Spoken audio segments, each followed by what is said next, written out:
Howdy, y'all. Hour late.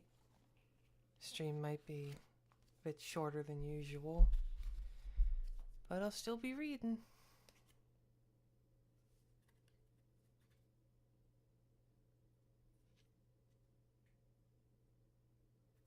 Tonight, we'll be reading Cabinet of Curiosities by Douglas Preston and Lincoln Child, as you can see on screen.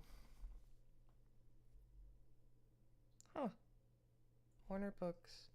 Published by Warner Books.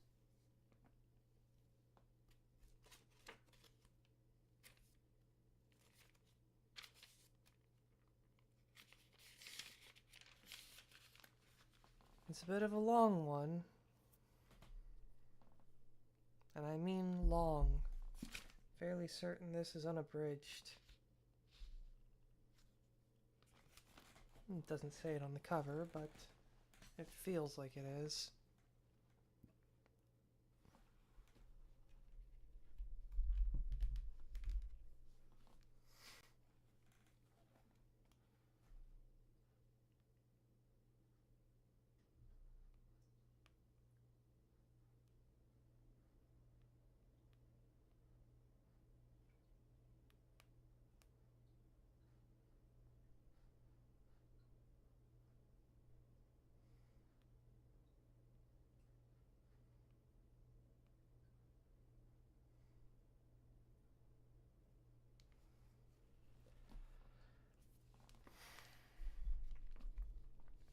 It's separated into sections, too. This one's titled Boneyard.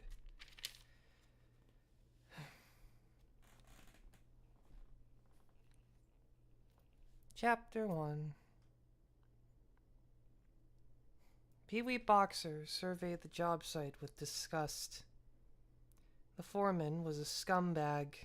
The crew were a bunch of losers. Worst of all, the guy handling the cat didn't know jack about hydraulic excavators. Maybe it was a union thing. Maybe he was friends with somebody. Either way, he was jerking the machine around like it was his first day at Queen's Vo-Tech. Boxer stood there, beefy arms folded, watching as the big bucket bit into the brick rubble of the old tenement block. The bucket flexed, stopped suddenly with a squeal of hydraulics, then started again, swinging this way and that. Christ, where do they get these jokers? He heard a crunch of footsteps behind him and turned to see the foreman approaching, face caked in dust and sweat. "Boxer! You buy tickets to this show or what?" Boxer flexed the muscles of his massive arms, pretending not to hear. He was the only one on the site who knew construction, and the crews resented him for it. Boxer didn't care. He liked to keep to himself. He heard the excavator rattle as it carved into the solid wall of old fill. The lower strata of older buildings lay open to the sun, exposed like a fresh wound. Above, asphalt and cement. Below, brick, rubble, then more brick. And below that, dirt. To sink the footings for the glass apartment tower well into bedrock, they had to go deep. He glanced out beyond the worksite. Beyond, a row of Lower East Side brownstones stood starkly in the brilliant afternoon light.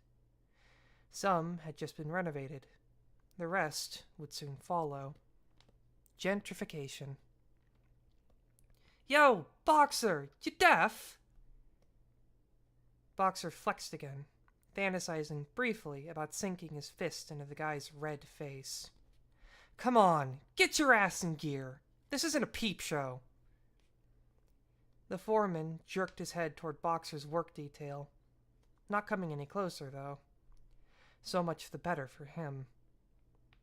Boxer looked around for his shift crew. They were busy piling bricks into a dumpster, no doubt for sale to some pioneering yuppie around the corner who liked crappy-looking old bricks at $5 each. He began walking again, just slowly enough to let the foreman know he wasn't in any hurry. There was a shout. The grinding of the excavator ceased suddenly. The cat had bit into a brick foundation wall, exposing a dark, ragged hole behind it. The operator swung down from the idling rig. Frowning, the foreman walked over, and the two men started talking animatedly. "Boxer!" came the foreman's voice. "Since you ain't doing squat, I got another job for you." Boxer altered his course subtly, as if that was the way he had already been going, not looking up to acknowledge he had heard, letting his attitude convey the contempt he felt for the scrawny foreman. He stopped in front of the guy, staring at the man's dusty little work boots. Small feet, small dick. Slowly, he glanced up. "Welcome to the world, Pee-wee. Take a look at this." Boxer gave the hole the merest glance. "Let's see your light." Boxer slipped the ribbed yellow flashlight out of a loop in his pants and handed it to the foreman. The foreman switched it on. "Hey, it works," he said, shaking his head at the miracle. He leaned into the hole. The guy looked like an idiot, standing daintily on tiptoe atop a fallen pile of brick, his head and torso invisible within the ragged hole. He said something, but it was too muffled to make out. He withdrew. "Looks like a tunnel." He wiped his face, smearing the dust into a long, black line. "Ooh, it stinks in there." "See King Tut?" someone asked. Everyone but Boxer laughed. Who the hell was King Tut? "I sure as shit hope this isn't some kind of archaeological deal." He turned to Boxer. "Pee-wee, you're a big, strong fella. I want you to check it out." Boxer took the flashlight and, without a glance at the weenies around him, hoisted himself up the collapsed pile of bricks and into the hole the excavator cut into the wall. He knelt atop the broken bricks, shining his light into the cavity. Below was a long, low tunnel, cracks dog-legged up through the walls and across the ceiling. It looked just about ready to collapse. He hesitated. "You going in, or what?" came the voice of the foreman. He heard another voice, a whiny imitation. "But it's not in my union contract." There were guffaws. He went in. Bricks had spilled down in a talus to the floor of the tunnel. Boxer half scrambled, half slid in, raising clouds of dust. He found his feet and stood up, shining the light ahead. It lanced through the dust, not getting far. From inside, the place seemed even darker. He waited for his eyes to adjust and the dust to settle. He heard conversation and laughter from above, but faintly, as if from a great distance. He took a step forward, shining the beam back and forth. Thread-like stalactites hung from the ceiling, and a draft of foul-smelling air licked his face. Dead rats, probably. The tunnel appeared to be empty, except for a few pieces of coal. Along both sides were a long series of arched niches, about 3 feet across and 5 high, each crudely bricked up. Water glistened on the walls, and he heard a chorus of faint dripping sounds. It seemed very quiet now, the tunnel blocking all noise from the outside world. He took another step, angling the flashlight beam along the walls and ceiling. The network of cracks seemed to grow even more extensive, and pieces of stone jutted from the arched ceiling. Cautiously, he backed up, his eyes straying once again to the bricked-up niches along both walls. He approached the closest one. A brick had recently fallen out, and the others looked loose. He wondered what might be inside the niches. Another tunnel? Something deliberately hidden. He shined the light into the brick hole, but it could not penetrate the blackness beyond. He put his hand in, grasped the lower brick, and wiggled it. Just as he thought. It, too, was loose. He jerked it out with a shower of lime dust. Then he pulled out another, and another. The foul odor, much stronger now, drifted out to him. He shined the light in again. Another brick wall, maybe 3 feet back. He angled the light toward the bottom of the arch, peering downward. There was something there, like a dish. Porcelain. He shuffled back a step, his eyes watering in the fetid air. Curiosity struggled with a vague sense of alarm. Something was definitely inside there. It might be old and valuable. Why else would it be bricked up like that? He remembered a guy who once found a bag of silver dollars while demolishing a brownstone. Rare, worth a couple thousand. Bought himself a slick new Kubota riding mower. If it was valuable, screw them. He was going to pocket it. He plucked at his collar buttons, pulled his shirt over his nose, reached into the hole with his flashlight arm, then resolutely ducked his head and shoulders in after it, and got a good look. For a moment, he remained still, frozen in place. Then his head jerked back involuntarily, slamming against the upper course of bricks. He dropped the light into the hole and staggered away, scraping his forehead this time, lurching back into the dark, his feet backing into bricks. Pardon? He fell to the floor with an involuntary cry. For a moment, all was silent. The dust swirled upward, and far above there was a feeble glow of light from the outside world. The stench swept over him. With a gasp, he staggered to his feet, heading for the light, scrambling up the slide of bricks, falling, his face in the dirt, then up again and scrambling with both hands. Suddenly, he was out in the clear light, tumbling head first down the other side of the brick pile, landing face down with a stunning blow. He vaguely heard laughter, which ceased as soon as he rolled over. And then there was a rush to his side, hands picking him up, voices talking all at once. "Jesus Christ! What happened to you?" "He's hurt," came a voice. "He's all bloody." "Step back," said another.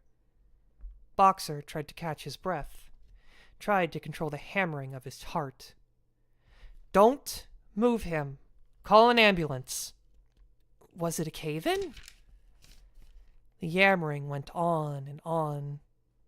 He finally coughed and sat up to a sudden hush.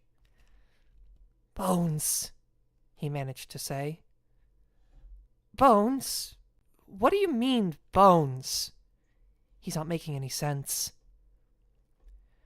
Boxer felt his head begin to clear. He looked around, feeling the hot blood running down his face. Skulls. Bones. Piled up. Dozens of them. Then he felt faint and lay down again in the bright sunlight. Chapter 2. Nora Kelly looked out from the window of her fourth-floor office over the copper rooftops of the New York Museum of Natural History, past the cupolas and minarets and gargoyle-haunted towers, across the leafy expanse of Central Park.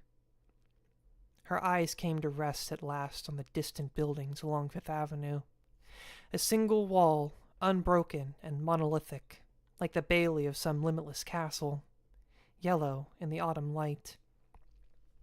The beautiful vista gave her no pleasure. Almost time for the meeting.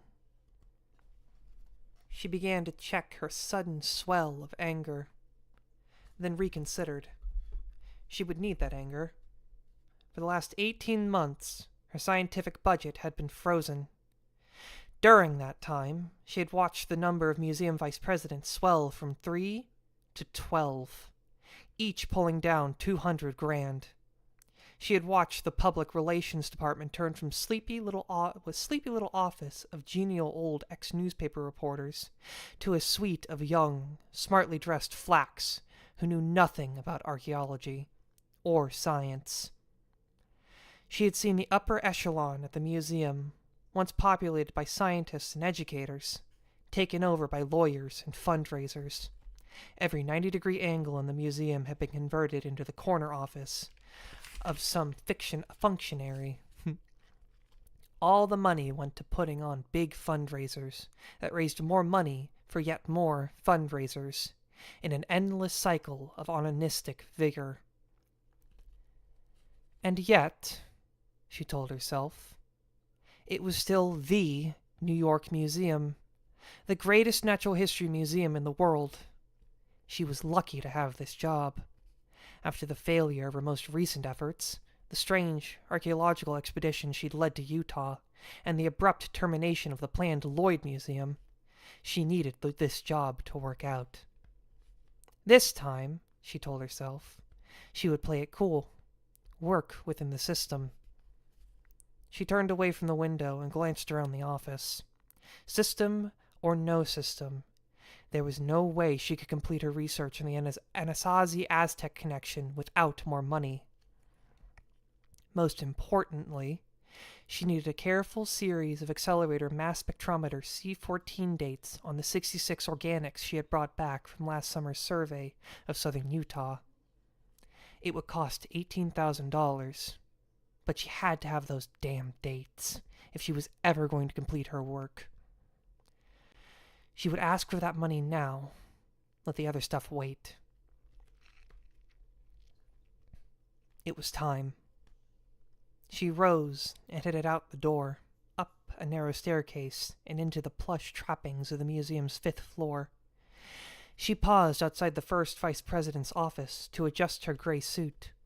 That was what these people understood best: tailored clothing and a smart look. She arranged her face into a pleasantly neutral expression and poked her head in the door. The secretary had gone out to lunch. Boldly, Nora walked through and paused at the door to the inner office, heart pounding. She had to get the money.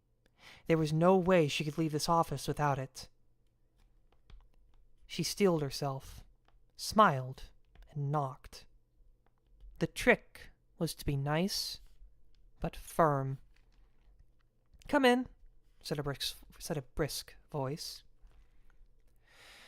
The corner office beyond was flooded with morning light. First Vice President Roger Brisbane III was sitting behind a gleaming Bauhaus desk. Nora had seen pictures of this space back when it belonged to the mysterious Dr. Frock. Then it had been a real curator's office. Dusty and messy, filled with fossils and books, old Victorian wing chairs, Maasai spears, and a stuffed dugong. Now, the place looked like the waiting room of an oral surgeon. The only sign that it might be a museum office was a locked glass case sitting on Brisbane's desk, inside of which reposed a number of spectacular gemstones, cut and uncut, winking and glimmering in little nests of velvet. Museum scuttlebutt held that Brisbane had intended to be a gemologist, but was forced into law school by a pragmatic father. Nora hoped it was true. At least then he might have some understanding of science. She tried to make her smile as sincere as possible. Brisbane looked sleek and self-assured. His face was as cool, smooth, and pink as the inside of a conch. Exquisitely shaved, patted, groomed, and eau de cologne.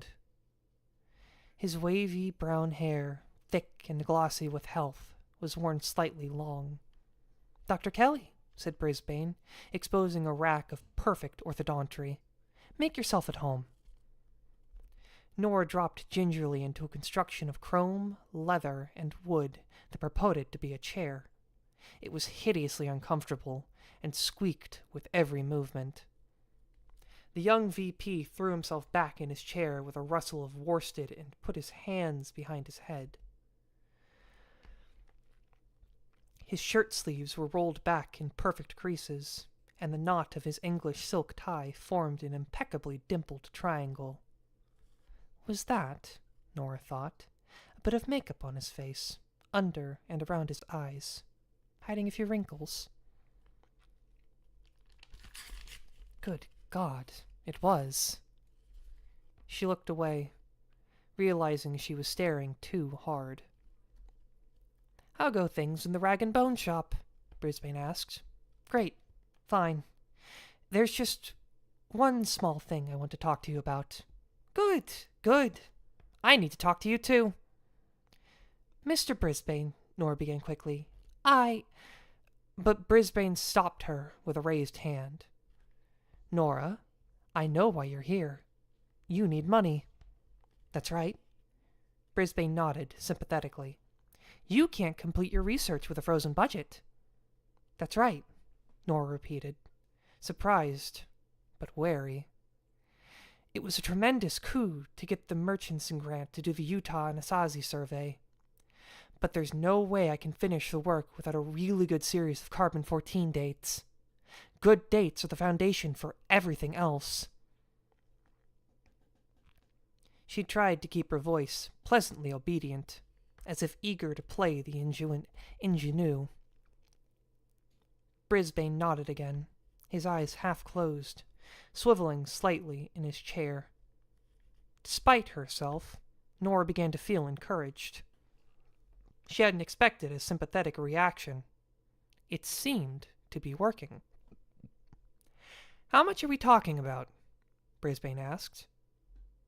"With $18,000, I could get all 66 samples dated at the University of Michigan, which has the best mass spectrometer laboratory for carbon-14 dating in the world."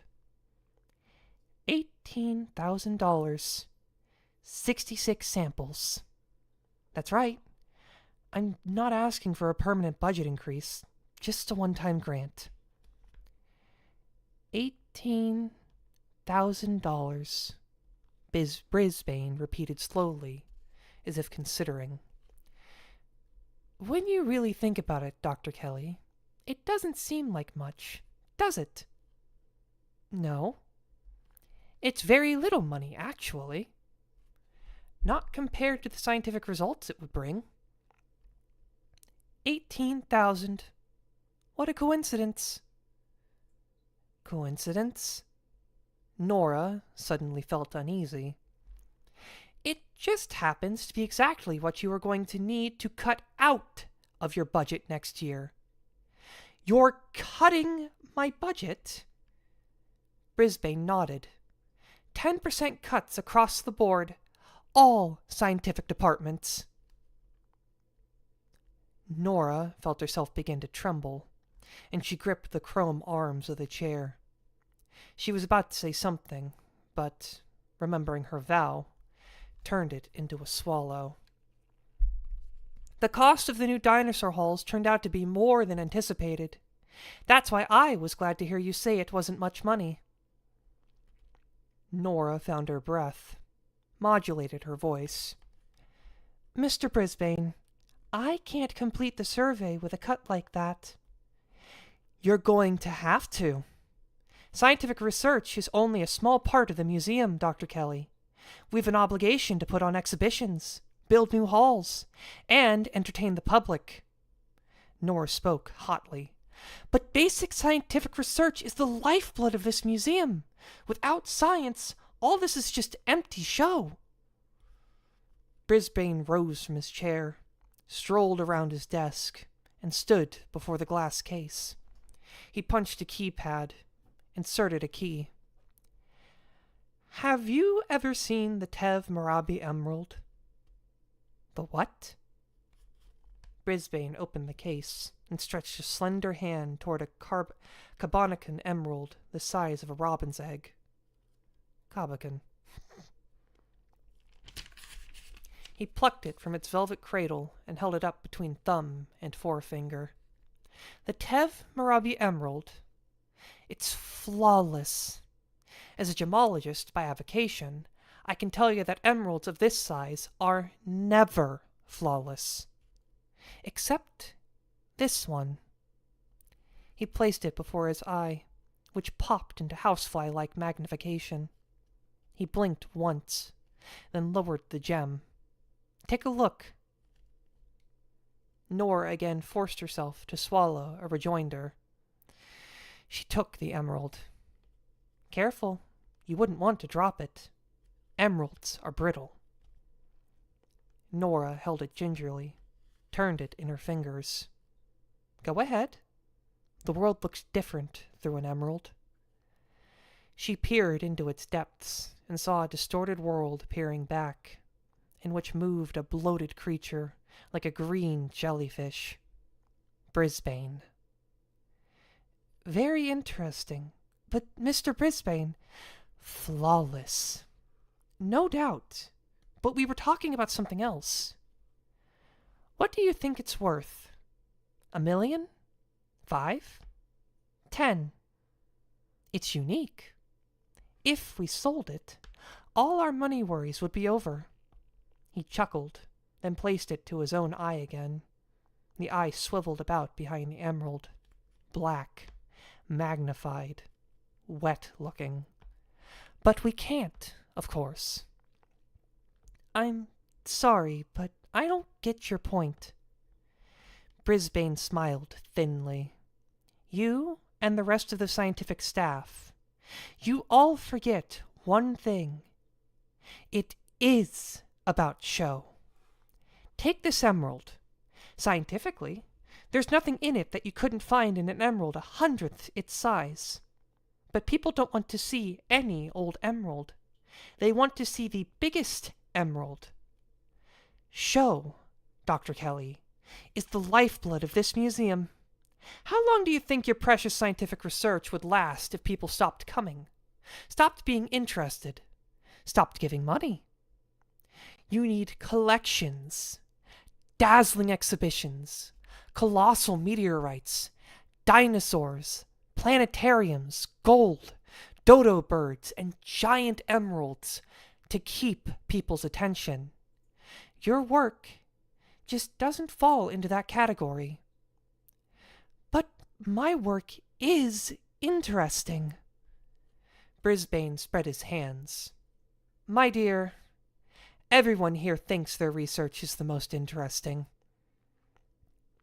It was the my dear that did it. Nora rose from her chair, white-lipped with anger. I shouldn't have to sit here justifying my work to you. The Utah survey will establish exactly what the Aztec influence came into the Southwest, and when the Aztec influence came into the Southwest and transformed Anasazi culture. It will tell us, if you were digging up dinosaurs, it will be different. That's where the action is. And it happens that's also where the money is. The fact is, Dr. Kelly, nobody seems terribly concerned with your little piles of potsherds, except yourself. The fact is, said Nora hotly, that you're a miscarried scientist yourself. You're only playing at being a bureaucrat, and, frankly, you're overdoing the role. As soon as Nora spoke, she realized she had said too much.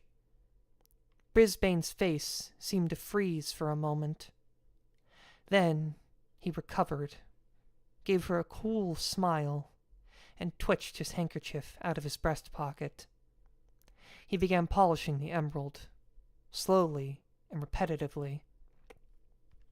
Then he placed it back in the case, locked it, and then began polishing the case itself, from the top and then the sides, with deliberation. Finally, he spoke. Do not excite yourself. It hardens the arteries, and is altogether bad for your health. I didn't mean to say that, and I'm sorry, but I won't stand for these cuts. Brisbane spoke pleasantly. I've said what I have to say.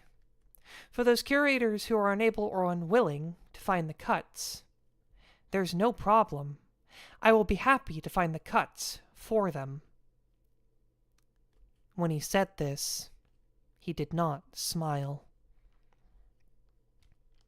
Nora closed the door to the outer office and stood in the hallway, her mind in turmoil.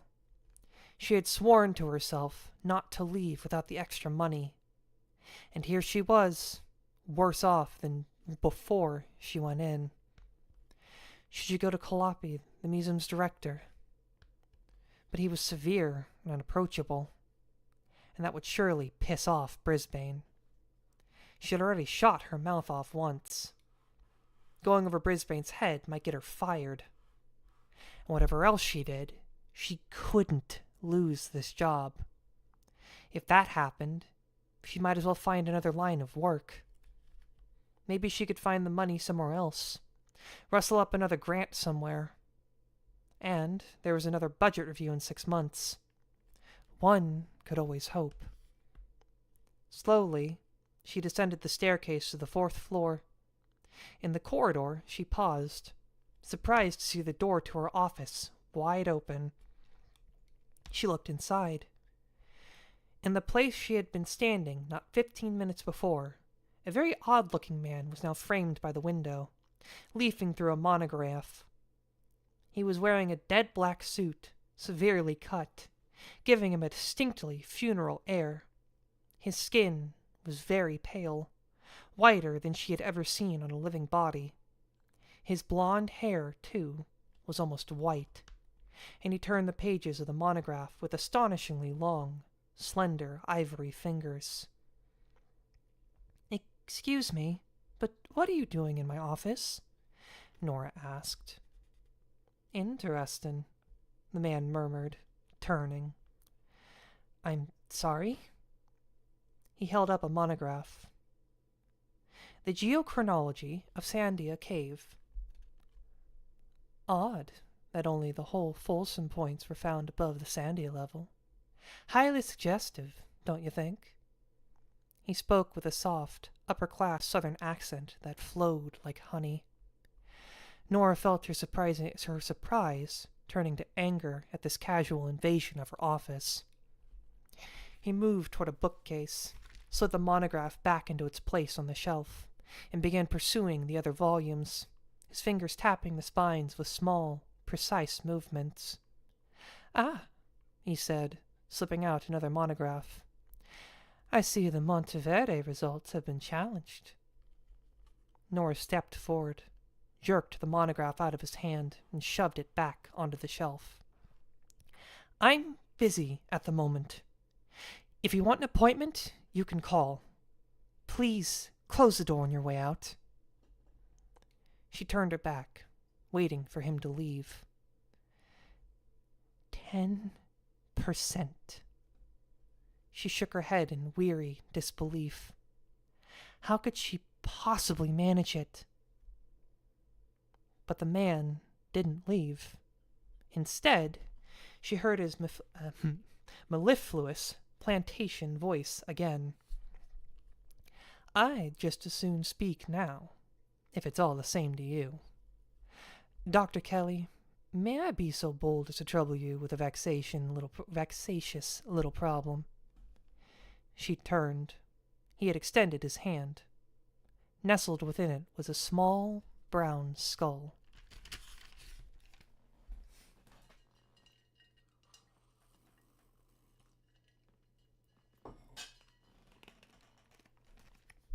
Chapter 3. Nora glanced from the skull back to the visitor's face. "Who are you?" Regarding him more carefully now, she noticed just how pale his blue eyes were, how fine his features.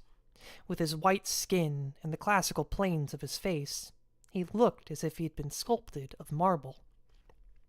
He made a chorus gesture somewhere between a nod and a bow. "Special Agent Pendergast, Federal Bureau of Investigation." Nora's heart sank. Was this more spillover from the trouble-plagued Utah expedition? just what she needed. "Do you have a badge?" she asked wearily. "Some kind of ID?" The man smiled indulgently and slipped a wallet out of his suit pocket, allowing it to fall open. Nora bent down to scrutinize the badge. It certainly looked real, and she had seen enough of them over the last 18 months. All right, I believe you. Special Agent... She hesitated. What the hell was his name? She glanced down, but the shield was already on its way back into the folds of his suit. "Pendergast," he finished for her. Then he added, almost as if he had read her thoughts, "This has nothing to do with what happened in Utah. By the way, this is an entirely different case." She looked at him again. This dapper study in black and white hardly looked like the G-men she had met out west. He seemed unusual, even eccentric. There was something almost appealing in that impassive face. Then she glanced back down at the skull. "I'm not a physical anthropologist," she said quickly. "Bones aren't my field." Pendergast's only reply was to offer her the skull. She reached for it, curious despite herself, turning it over carefully in her hands.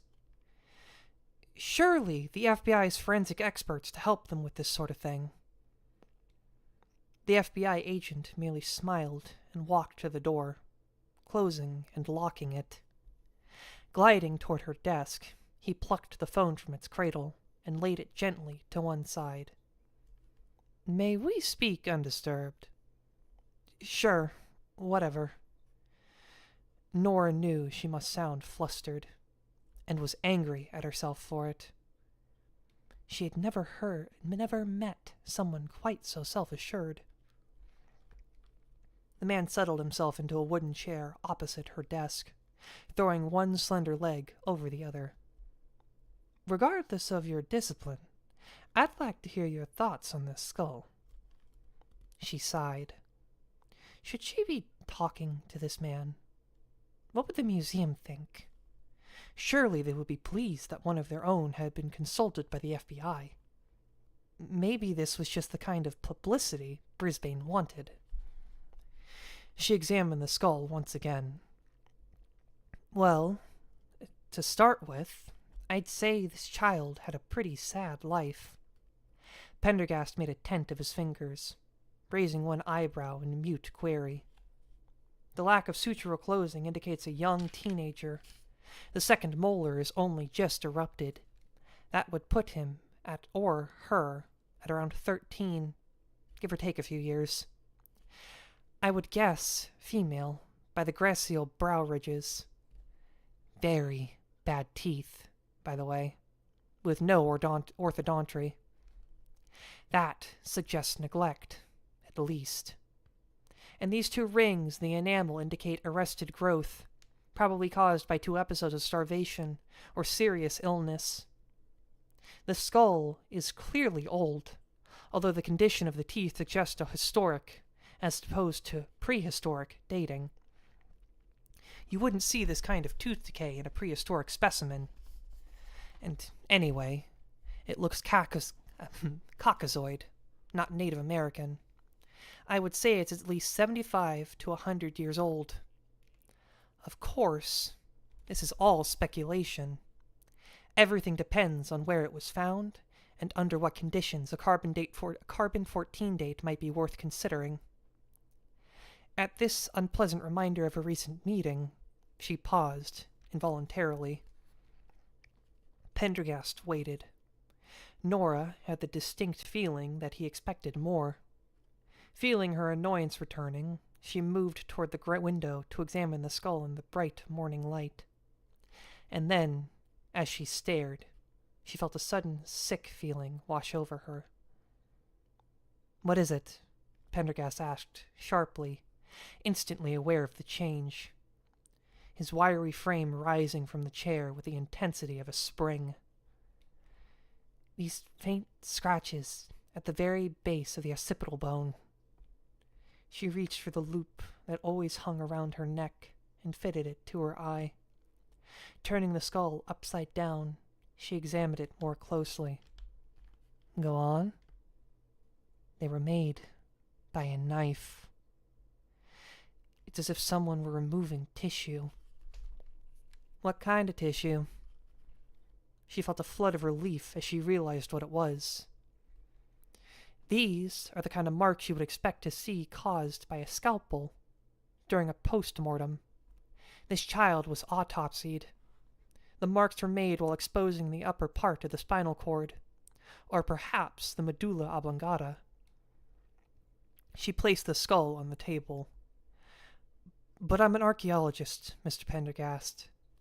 You'd do better to use the expertise of someone else. Pardon. We have a physical anthropologist on staff. Dr. Weidenreich. Pendergast picked the skull up, sealing it in a Ziploc bag. It disappeared into the folds of his suit without a trace, like a magician's trick. It is precisely your archaeological expertise I need. And now, he continued briskly, replacing the telephone and unlocking the door in swift, economical movements. I need you to accompany me downtown. Downtown? You mean, like, headquarters? Pendergast shook his head. Nora hesitated. I can't just leave the museum. I've got work to do. We won't be long, Dr. Kelly. Time is of the essence. What's this all about? But he was already out of her office, striding on swift, silent feet down the long corridor. She followed, unable to think of what else to do, as the agent led the torturous back way down a series of staircases, through birds of the world, Africa, and Pleistocene mammals, arriving at last in the echoing great rotunda. You know the museum pretty well, she said as she struggled to keep up. Yes. Then they were out of the bronze doors and descending the vast sweep of marble stairs to Museum Drive. Agent Pendergast stopped at the base and turned in the bright fall light. His eyes were now white, with only a hint of color. As he moved, she suddenly had the impression of great physical power beneath the narrow suit. Are you familiar with the New York Archaeological and Historic Preservation Act? He asked. Of course. It was the law that stopped digging or construction in the city if anything of archaeological value was uncovered, until it could be excavated and documented. A rather interesting site was uncovered in Lower Manhattan. You will be the supervising archaeologist. Me? I don't have the expertise or authority. Fear not, Dr. Kelly. I'm afraid we'll find your tenure all too brief. She shook her head. But why me? You've had expertise in this, particular kind of site. And just what kind of site is that? A charnel? She stared. And now, he said, gesturing toward a 59 silver wraith idling at the curb, we must be on our way. After you, please.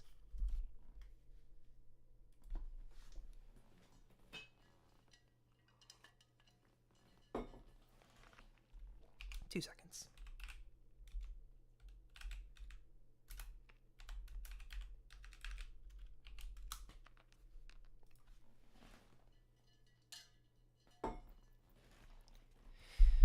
Chapter 4. Nora stepped out of the Rolls-Royce, feeling uncomfortably conspicuous. Pendergast closed the door behind her, looking serenely indifferent to the incongruity of the elegant vehicle parked amid the dust and noise of a large construction site. They crossed the street, pausing at a high chain-link fence. Beyond, the rich afternoon light illuminated the skeletal foundations of a row of old buildings. Several large dumpsters full of bricks lined the perimeter. 2 police cars were parked along the curb, and Nora could see uniformed cops standing before a hole in a brick retaining wall. Nearby stood a knot of businessmen in suits. The construction site was framed by forlorn tenements that winked back at them through empty windows. The Mulligan Fairhaven Group are building a 65-story residential tower on this site, said Pendergast. Yesterday, about 4 o'clock, they broke through that brick wall there. A worker found the skull I showed you and a barrow inside, along with many, many bones. Nora glanced in the indicated direction. What was on the site before? A block of tenement built in the late 1890s. The tunnel, however, appears to predate them. Nora could see the excavator had exposed a clear profile. The old retaining wall lay beneath the 19th century footings, and the hole near its base was clearly part of an earlier structure. Some ancient timbers, burned and rotten, had been piled to one side. As they walked along the fence, Pendergast leaned toward her. I'm afraid our visit may be problematic, and we have very little time. This site has changed alarmingly in just the last few hours. Mulligan Fairhaven is one of the most energetic developers in the city, and they have a remarkable amount of, pull. Notice there are no members of the press on hand. The police were called very quietly to the scene. He steered her toward a chained gate in the fence, manned by a cop from whose belt dangled cuffs, radio, nightstick, gun, and ammunition. The combined weight of the accoutrement pulled the belt down, allowing a blue-shirted belly to hang comfortably out. Pendergast stopped at the gate. "Move on," said the cop. "Nothing to see here, pal." On the contrary, Pendergast smiled and displayed his identification. The cop leaned over, scowling. He looked back up into the agent's face, then back down, several times. FBI? He hiked up his belt with a metallic jangle. Those are the 3 letters, yes. And Pendergast placed the wallet back in his suit. And who's your companion? An archaeologist. She's been assigned to investigate the site. Archaeologist? Hold on. The cop ambled across the lot, stopping at the knot of policemen. A few words were exchanged. Then one of the cops broke away from the group.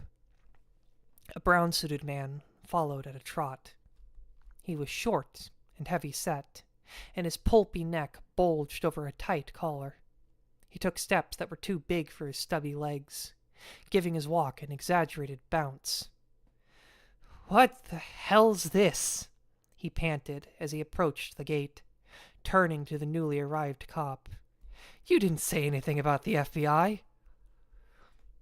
Nora noticed that the new cop had gold captain's bars on his shoulders. He had thinning hair, a sallow complexion, and narrow black eyes.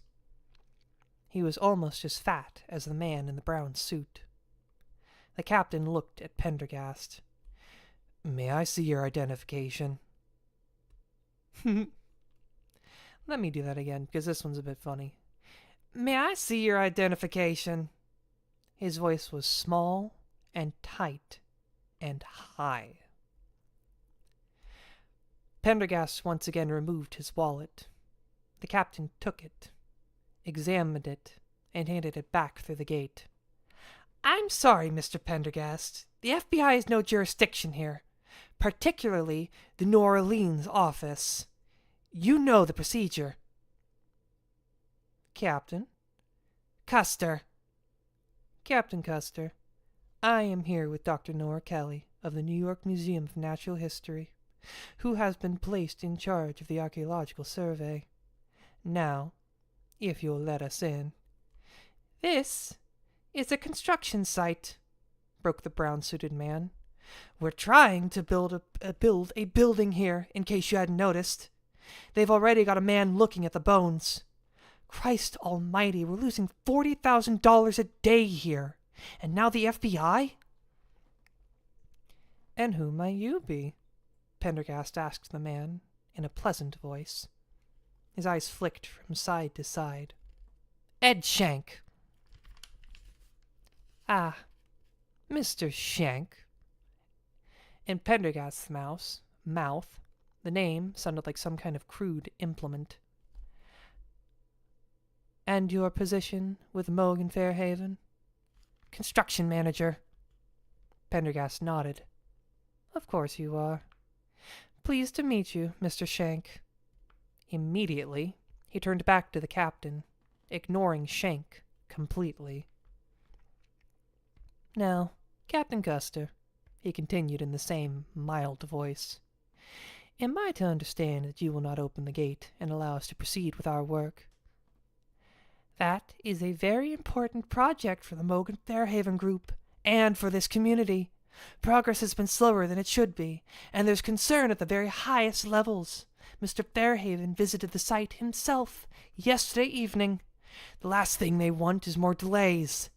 I've had no word about FBI involvement, and I don't know anything about any archaeological business. He stopped. Pendergast had taken out his cell phone. Who are you calling? Custer demanded. Pendergast said nothing, the smile still on his face. His fingers flew over the tiny buttons with amazing speed. The captain's eyes darted toward Shank, then away again. Sally? Pendergast spoke into the phone. Agent Pendergast here. May I speak with Commissioner Rocker? Now look, began the captain. Yes, please, Sally. You're a treasure. Perhaps we could discuss this inside. There was a rattling of keys. Captain Custer began to unlock the gate. If you could kindly interrupt him for me, I'd be so grateful. Mr. Pendergast, there's no need for this, said Custer. The gate swung open. Sally, I'll call you back, said Pendergast, snapping the phone shut. He stepped past the gate, Nora at his side. Without pausing or speaking, the FBI agent took off across the rubbled ground, trotting directly toward the hole in the brick wall. The others, taken by surprise, began to follow. Mr. Pendergast, you have to understand, the captain said as he struggled to keep up. Shank followed angrily, like a bull. He stumbled, cursed, kept coming. Pardon? As they approached the hole, Nora could see a faint glow within and a flash of light. A pause, another flash. Someone was taking pictures.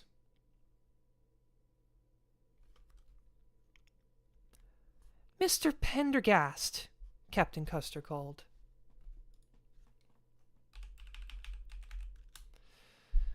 But the lithe FBI agent was bounding up the pile of rubble. The others halted at the base, breathing heavily. Nora followed Pendergast, who had already vanished into the dark hole. She paused on the broken wall and peered down. Do come in, said Pendergast, in his most inviting southern voice. She scrambled down the fallen bricks, coming to a stop on the damp floor. There was another flash of light. A man in a white lab coat was bent over, examining something in a small arched niche. A photographer stood at another niche with a 4x5 camera, bracketed by two slave flash units. The man in the white coat straightened up, peering at them through the dust. He had a thick shock of gray hair that, combined with his round black-framed glasses, made him look faintly like an old Bolshevik revolutionary. "Who the devil are you, barging in like this?" he cried, his voice echoing down the barrow. "I was not to be disturbed!"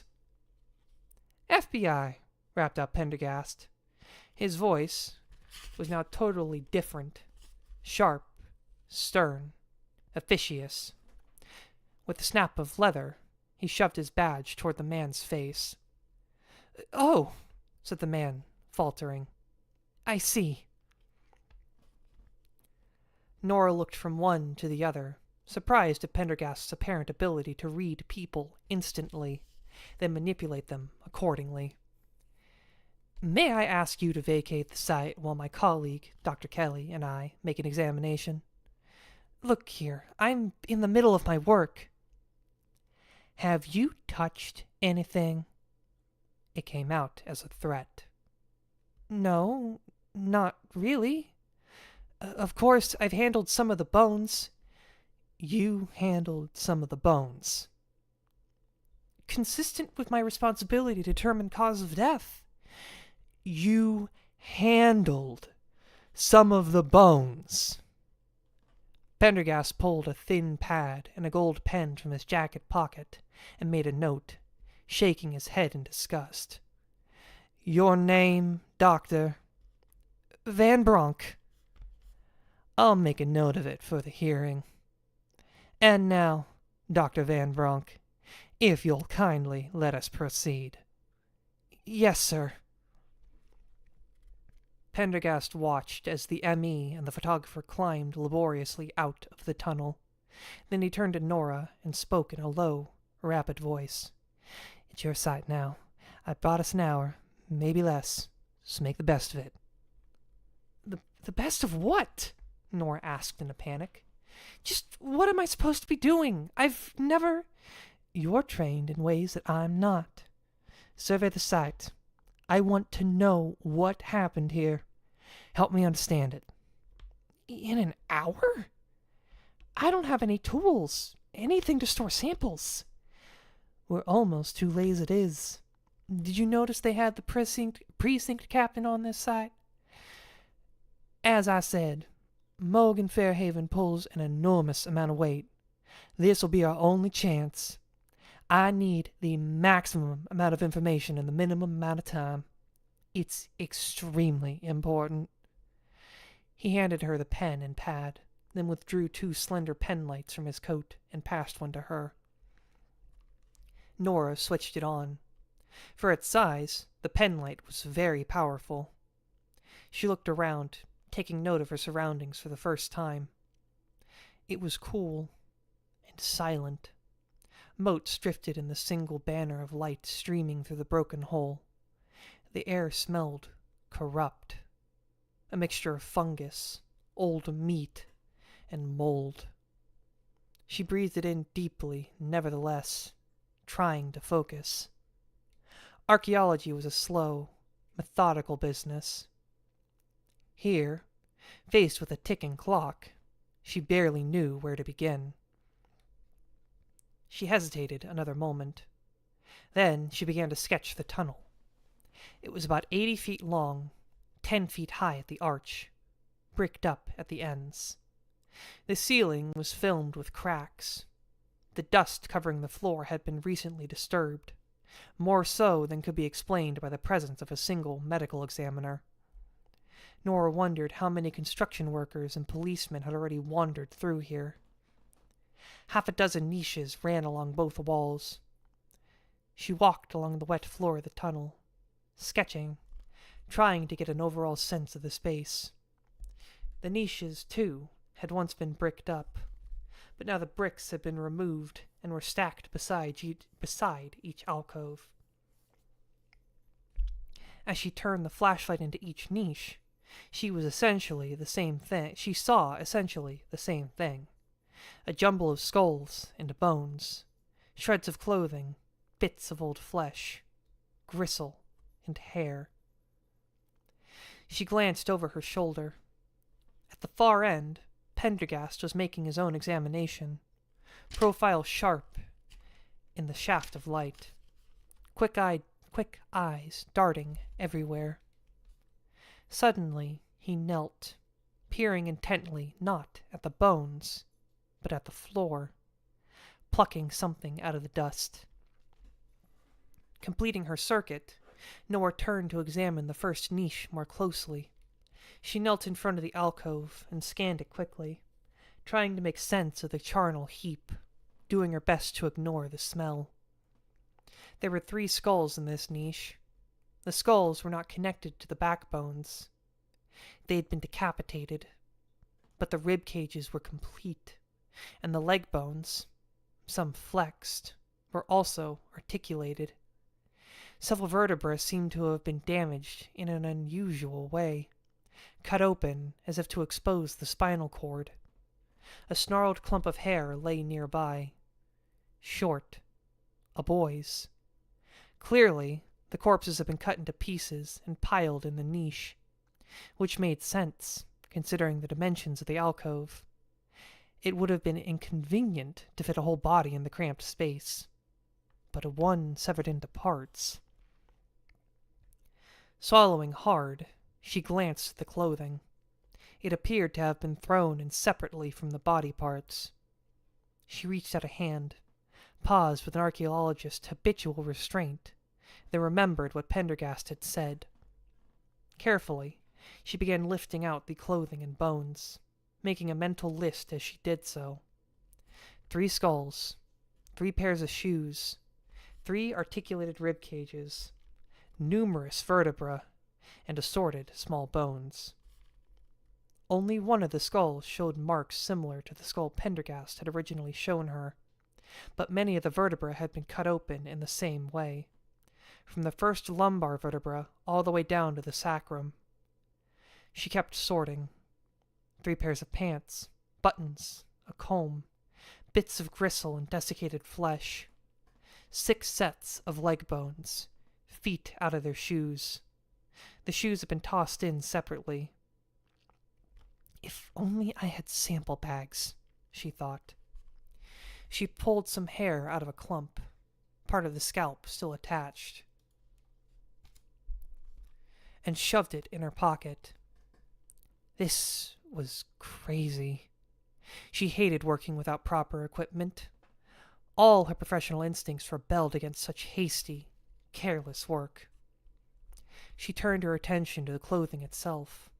It was poor, and rough, and very dirty. It had rotted, but, like the bones, showed no signs of rodent gnawing. She felt for her loop, fitted it to her eye, and looked more closely at a piece of clothing. Lots of lice. Dead, of course. There were holes that seemed to be the result of excessive wear, and the clothing was heavily patched. The shoes were battered, some with hobnails worn completely off.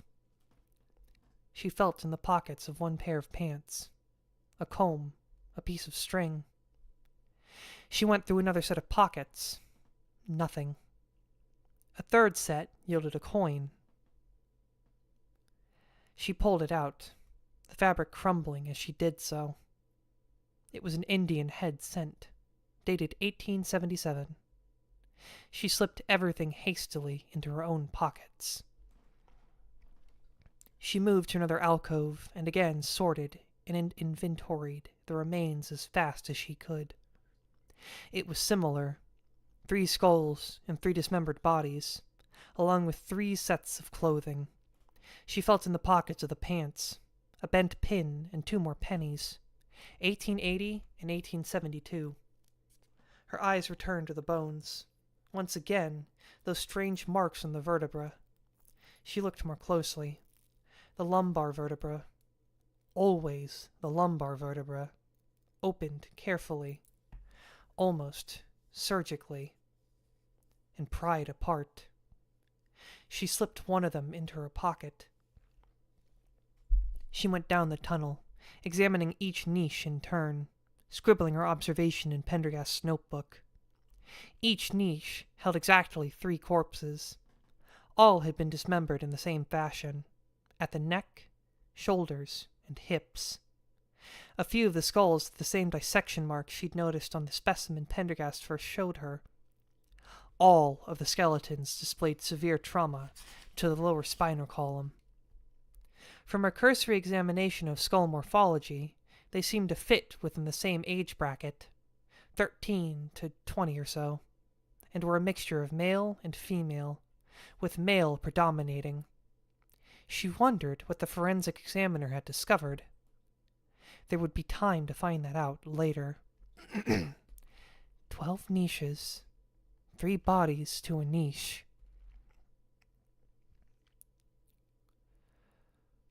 All very neat. Very precise. At the next to last niche, she stopped. Then she stepped back into the middle of the tunnel, trying hard not to think about the implications of what she was seeing, keeping her mind strictly on the facts. At any archaeological site, it was important to take a moment to stand still, to be quiet, to quell the intellect and simply absorb the feeling of the place. She gazed around, trying to forget about the ticking clock, to blot out her preconceptions. A basement tunnel, pre-1890, carefully walled up niches, bodies and clothes of some 36 young men and women. What was it built for? She glanced over at Pendergast. He was still at the far end, examining the bricked-up wall, prying out a bit of mortar with a knife. She turned to the alcove, carefully noting the position of each bone, each article of clothing. 2 sets of breeches, with nothing in the pockets. A dress, filthy, torn, pathetic. She looked at it more closely. A girl's dress, small, slender. She picked up the brown skull nearby. A young female, a teenager, perhaps 16 or 17. She felt a wave of horror.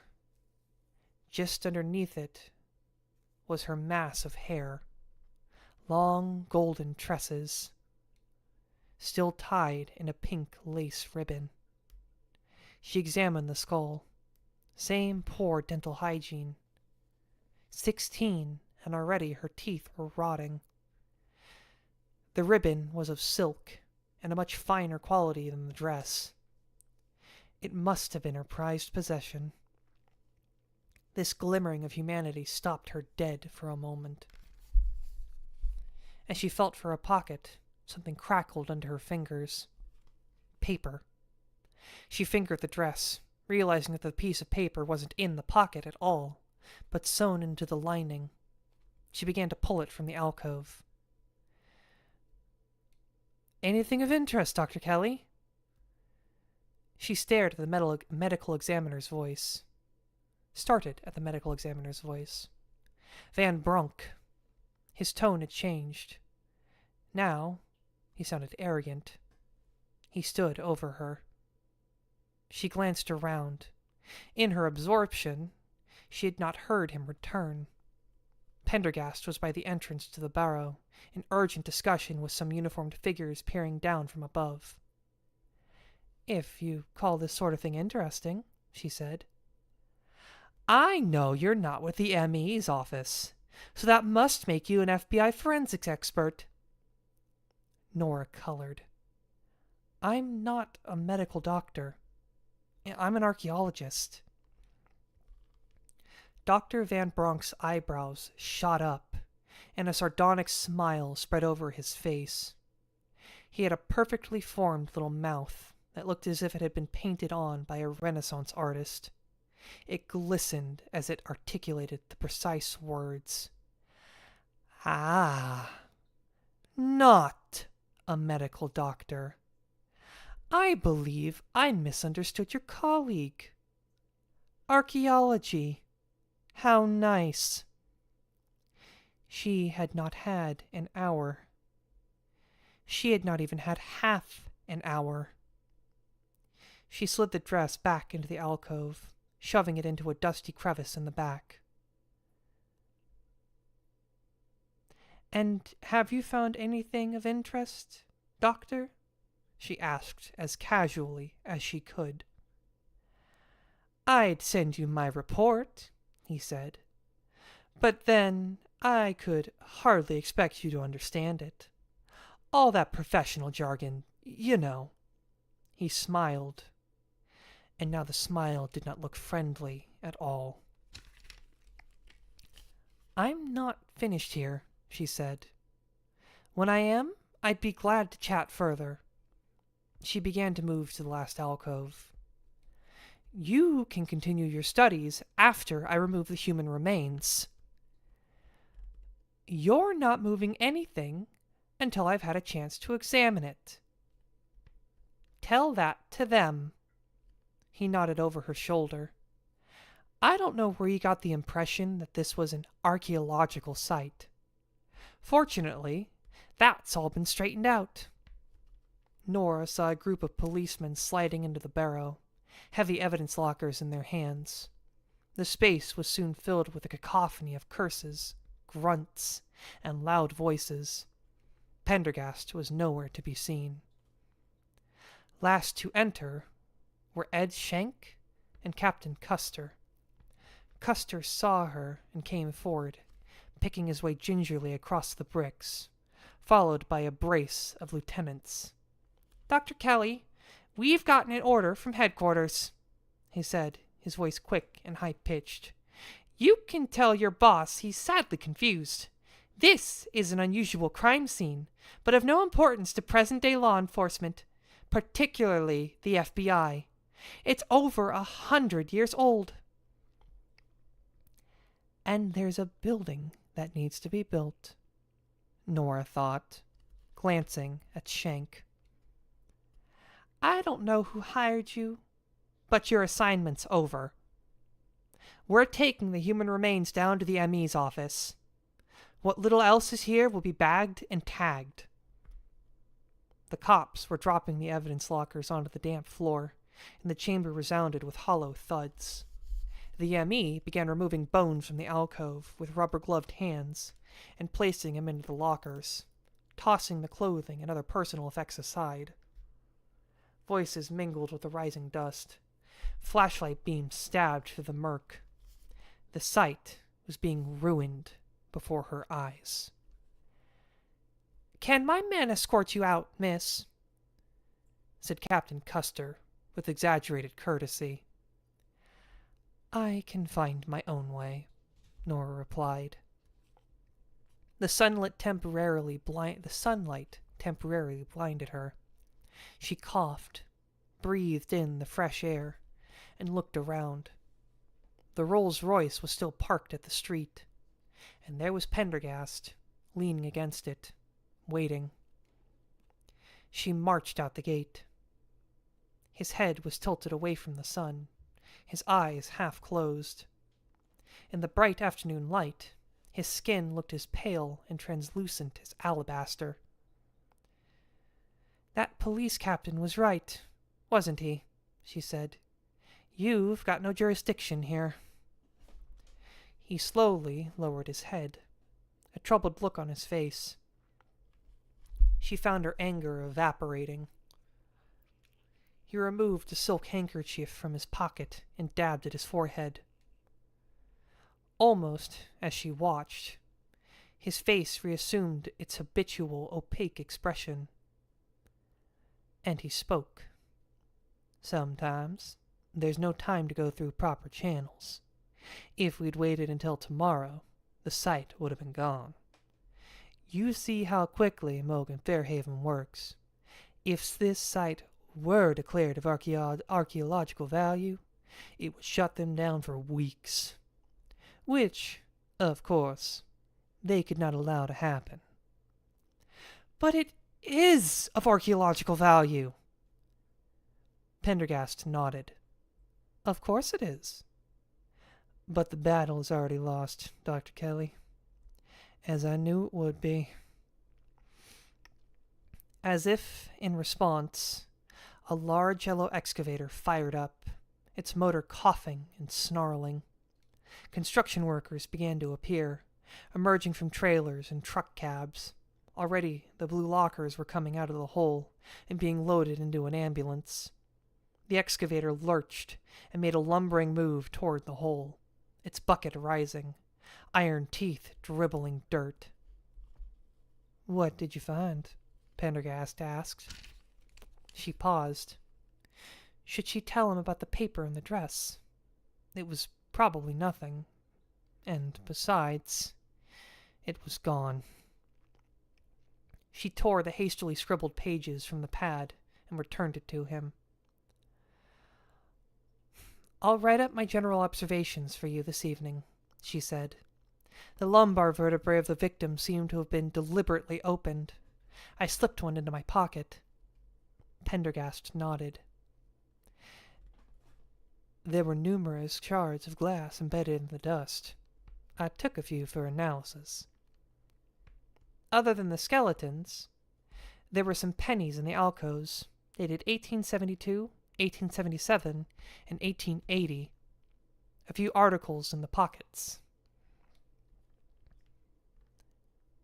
"The tenements here were erected in 1897, murmured Pendergast, almost to himself, his voice grave. "There's our terminus ante quem.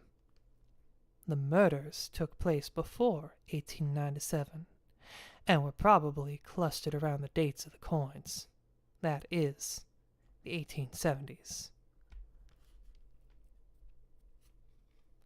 A black stretch limousine slid up behind them, its tinted windows flaring in the sun. A tall man in an elegant charcoal suit got out, followed by several others. The man glanced around the sight, his gaze quickly zeroing in on Pendergast. He had a long, narrow face, eyes spaced wide apart, black hair, and cheekbones so high and angular they could have been fashioned with a hatchet. "And there's Mr. Fairhaven himself, to ensure there are no more outward delays," Pendergast said. "I think this is our cue to leave." He opened the car door for her, then climbed in himself. "Thank you, Dr. Kelly," he said, indicating to his driver to start the car. "Tomorrow we will meet again, in a more official capacity, I trust." As they eased out into the Lower East Side traffic, Nora looked at him. "How did you learn about this site, anyway? It was just uncovered yesterday." "I have contacts. Most helpful in my line of work." "I'll bet. Well, speaking of contacts, why didn't you just try your friend, the police commissioner, again? Surely he could have backed you up." The Rolls-Royce turned smoothly onto East River Drive, its powerful engine purring. "Commissioner?" Pendergast blinked over at her. "I don't have the pleasure of his acquaintance." "Then who are you calling back there, then?" "My apartment." And he smiled, ever so slightly.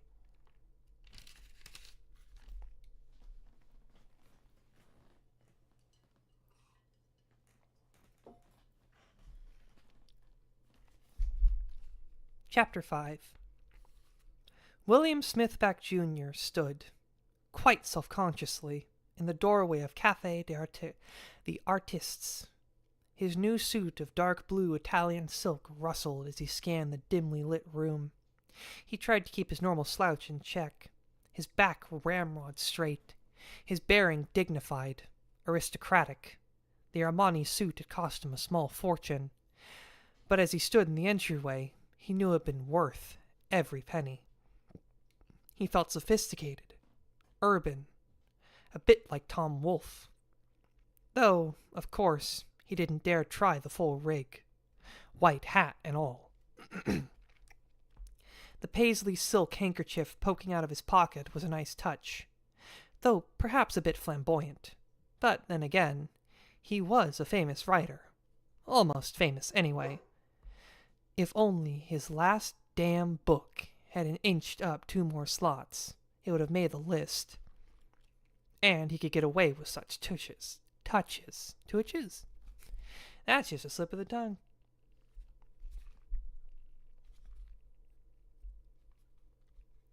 He turned with what he hoped was a casual elegance, and arched an eyebrow in the direction of the maitre d', who immediately strode over with a smile.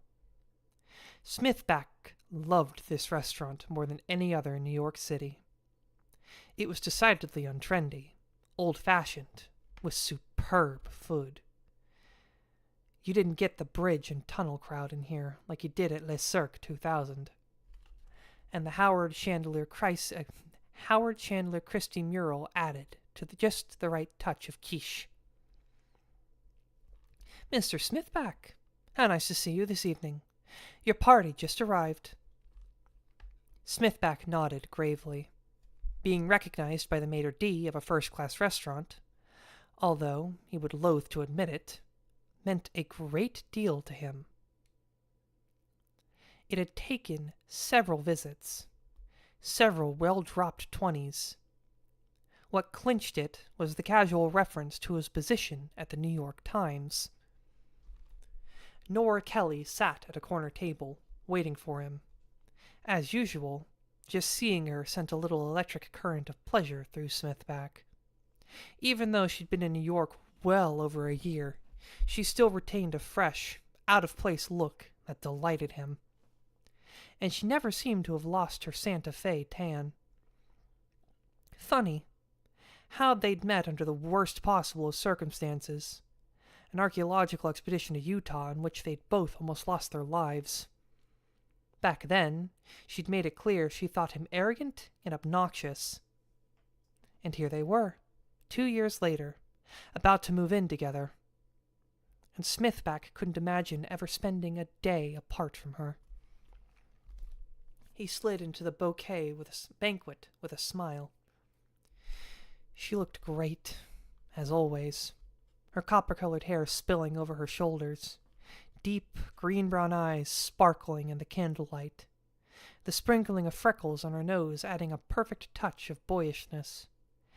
Then his gaze dropped to her clothes. Now, those left something to be desired.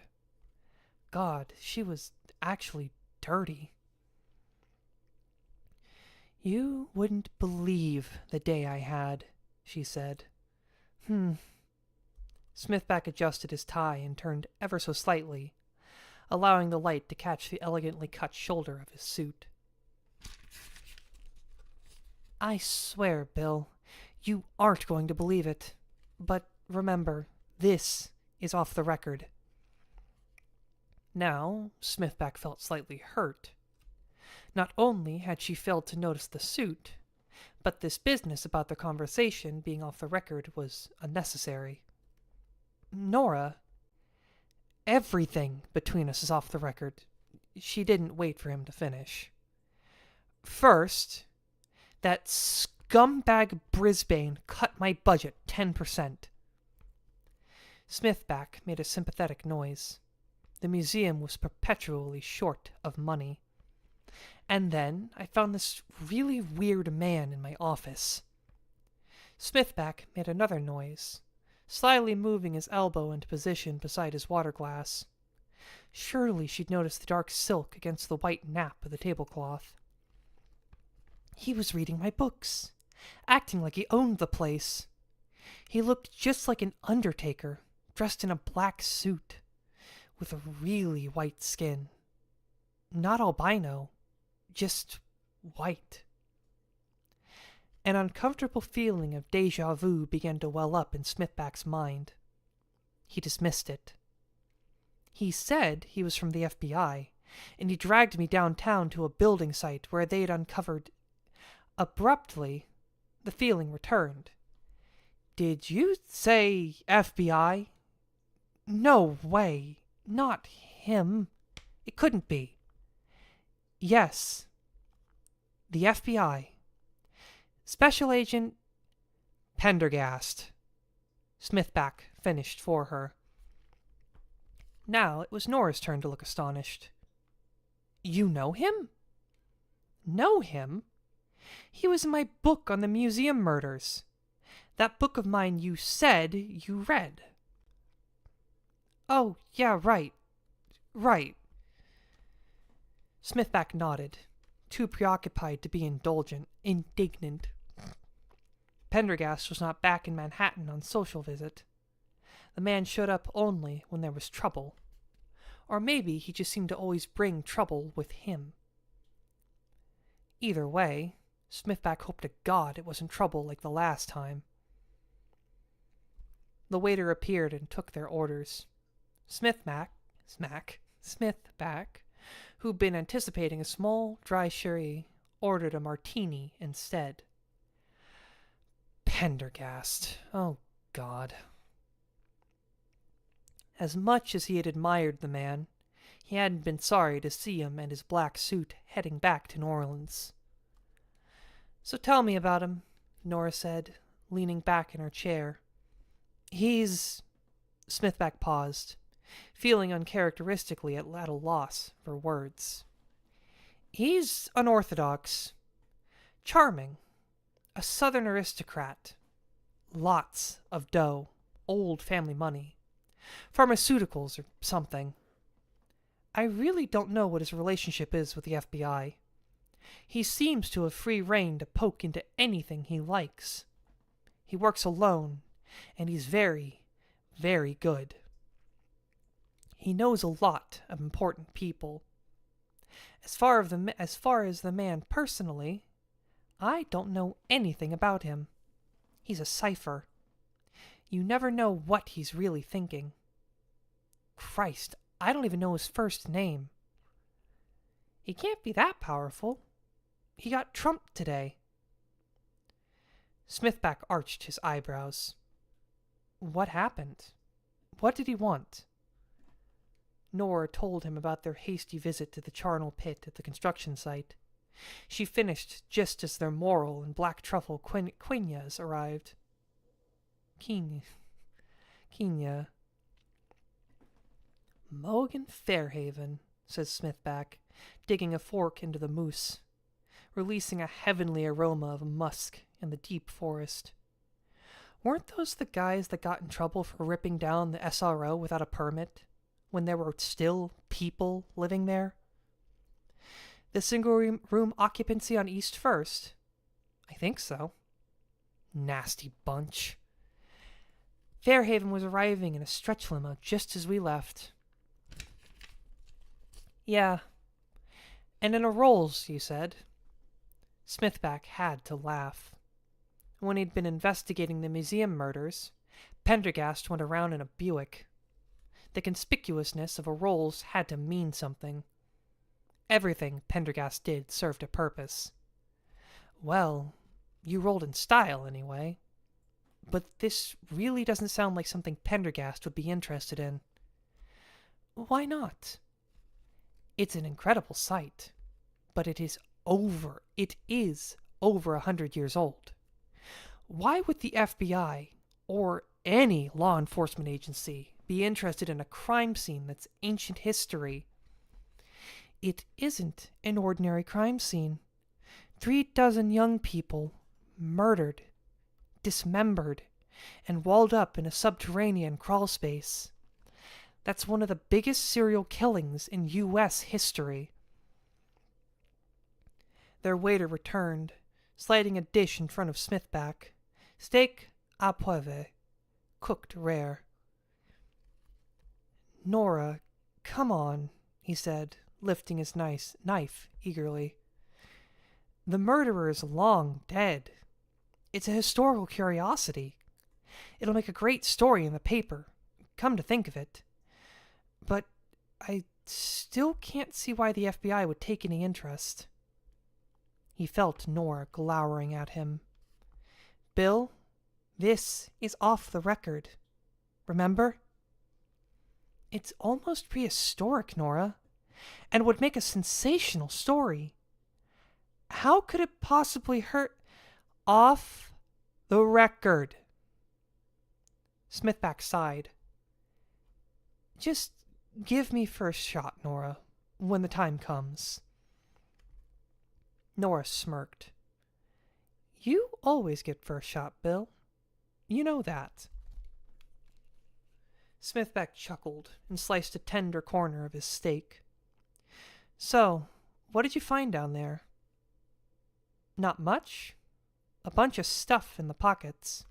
Some old coins, a comb, pins, string, buttons. These people were poor. I took a vertebra, a hair sample, and... She hesitated. There was something else. Out with it. There was a piece of paper sewed into the lining of one girl's dress. It felt like a letter. I can't stop thinking about it. Smithback leaned forward. What did it say? I had to put the dress back before I could take a closer look. You mean it's still there? Nora nodded. What are they going to do with the stuff? The ME took away the bones, but they said they were going to bag the rest. I got the sense they were eager to lose track of the stuff in some warehouse. The quicker they can get rid of it, the less chance it'll be declared as an archaeological site.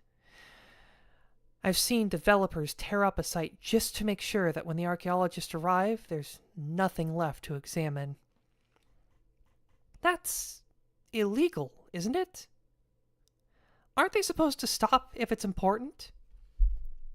If the site's gone, how can you prove it was important? Developers destroyed dozens of archaeological sites in America in just this way. Every single day. Smithback mumbled his righteous indignation as he made headway into the steak. He was famished. Nobody did steak like Café d'Artistes. And the helpings were decent, man-sized. None of those nouveau cuisine crap. The tippy little structure of food in the middle of a giant white plate splashed with Jackson Pollock-like dribbles of sauce. Why would the girl sew the letter into her dress? Smithback looked up, took a swig of red wine, another bite of steak. Love letter, perhaps? The more I think about it, the more I think it could be important. It would at least be a clue to those people who were there.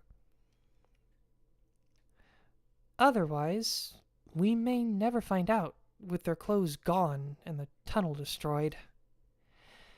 She was looking at him earnestly, her entree untouched. Damn it, Bill, that was an archaeological site. Probably torn up by now, like you said. It was late in the day. I stored the dress back in the alcove.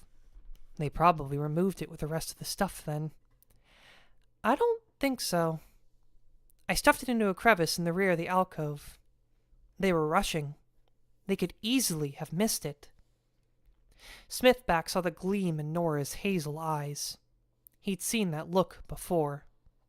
No way, Nora, he said quickly. They must have security at the site. It's probably lit up brighter than a stage. Don't even think about it. Next thing, she would insist on his coming along. You've got to come with me. Tonight. I need that letter. You don't even know if it is a letter. It might be a laundry slip. Bill, even a laundry slip would be an important clue. We could be arrested. No, you won't. What's this you shit? I'll distract the guard while you go over the fence. You can make yourself inconspicuous.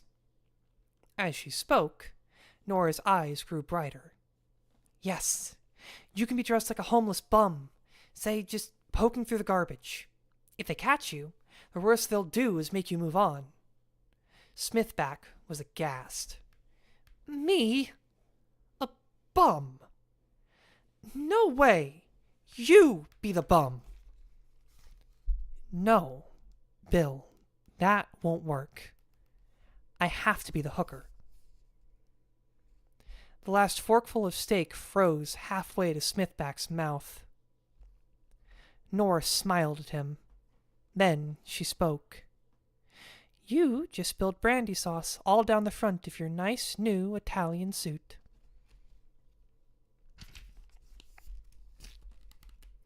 Chapter 6. Nora peered around the corner of Henry Street, shivering slightly.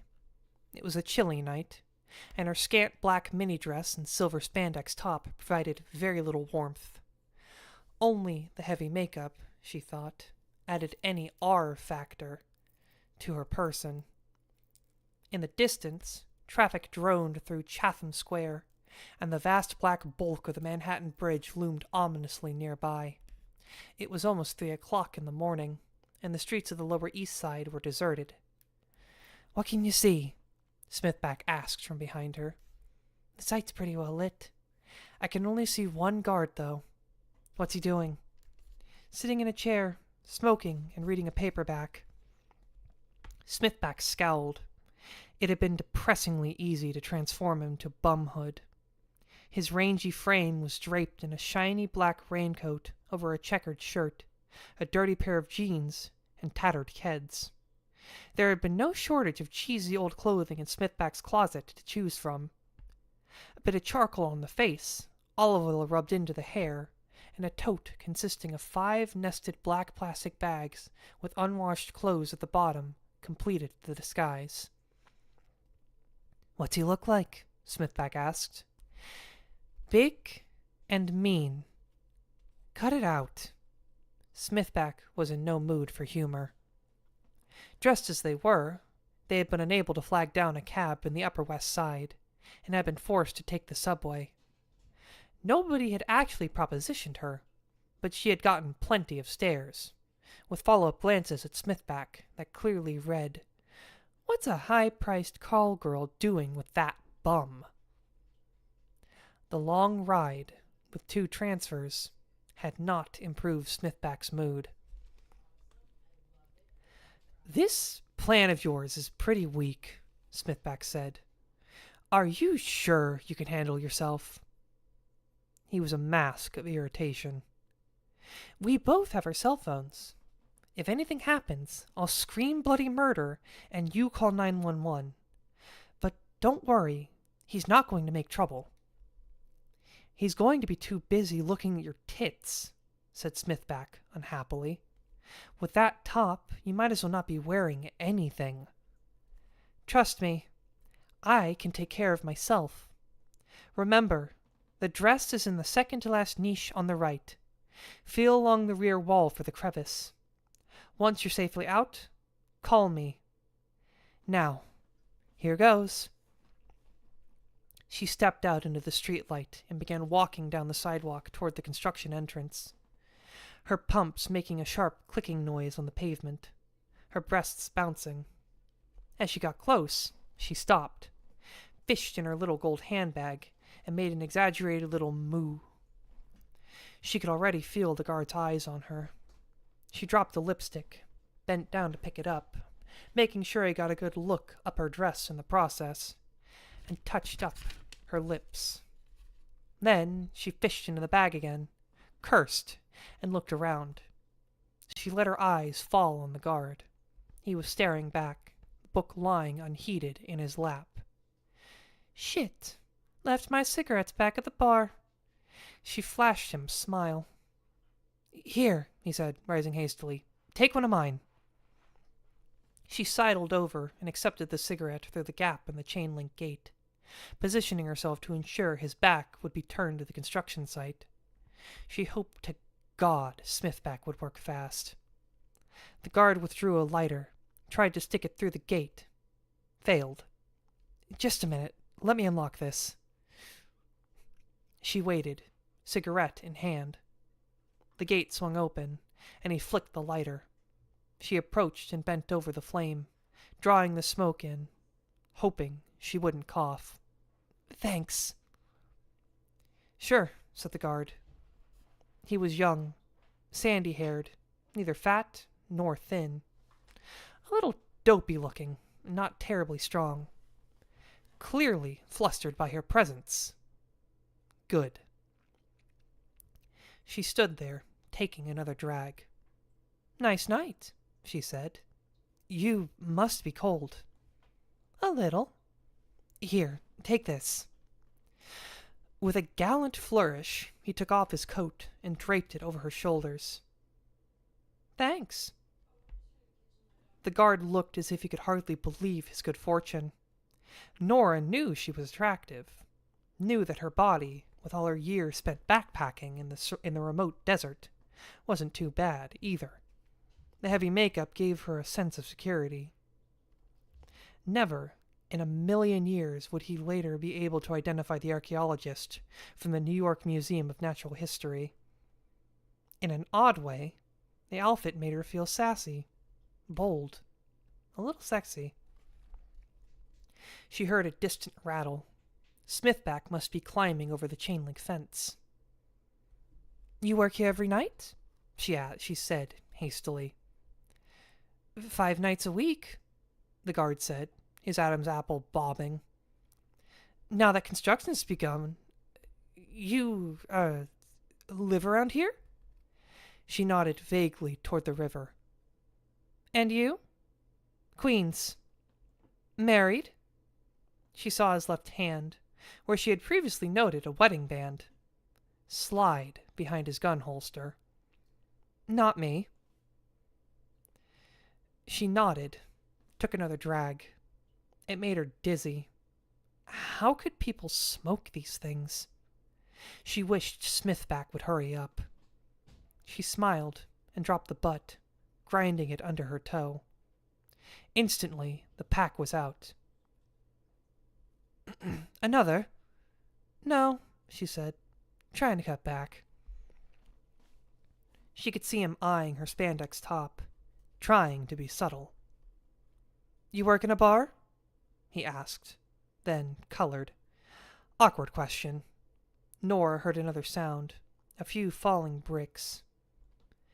"Sort of," she said, pulling the jacket tighter around her shoulders. He nodded. He was looking a little bolder now. "I think you look very attractive," he said, hastily, blurting it out. "Thanks," she said. God, it was a 30-second job. What was taking Smithback so long?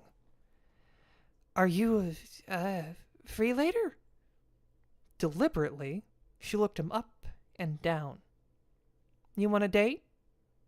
Yeah, sure." There was another, louder sound. The rattling of a chain-link fence. Smithback climbing out. The guard turned toward it. "What kind of date?" Nora asked. He looked back at her, no longer trying to hide the roaming of his lascivious eyes. Nora felt naked beneath his gaze. There was another rattle. The guard turned again, and this time saw Smithback. He was pretty hard to miss, clinging to the top of the fence, trying to unsnag his filthy raincoat. "Hey!" the guard yelled. "Forget him," said Nora hastily. "He's just some bum."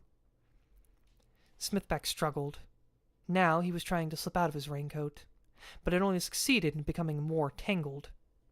"He's not supposed to be in there," the guard said. This, unfortunately, was a guy who took his job seriously. The man clapped his hand to his gun. "Hey, you!" he yelled louder. "Hey!" He took a step toward the rider. Smithback struggled frantically with the raincoat. "Sometimes I do it for free," Nora said. The guard swiveled back to her, eyes wide. The bum on the fence, instantly forgotten. "You do?" "Sure. Why not? Cute guy like you." He grinned like an idiot. Now she noticed his ears stuck out. What a weenie. So eager to cheat on his wife. Cheap, too. "Right now?" he asked. "Too cold. Tomorrow." She heard a ripping sound, a thud, a muffled curse. "Tomorrow?" He looked devastated. "Why not now, at your place?" She took off the coat and gave it back to him. "Never at my place." He took a step toward her. "There's a hotel around the corner." He reached over, trying to snake an arm around her waist. She skipped back lightly with another smile as her cell phone rang. Flooded with relief, she flipped it open. "Mission accomplished," came Smithback's voice. "You can get away from that creep." "Sure, McNally. I'd love to," she said warmly. "That sounds nice. See you there." She made a smacking kiss into the phone and snapped it shut. She turned toward the guard. "Sorry. Business." She took us another step back. "Wait. Come on.